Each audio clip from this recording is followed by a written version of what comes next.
जिउस विदेशीहरू पनि थपिँदै गाइस हाम्रो पोखरा टु यो गान्तोकको बाटोमा अनि बाटो पनि असाध्यै राम्रो थियो बेला अनि जिउस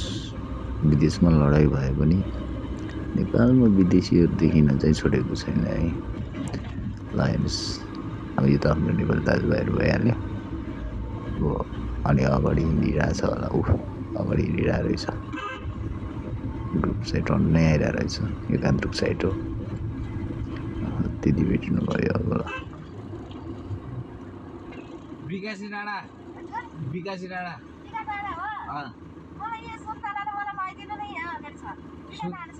आउनु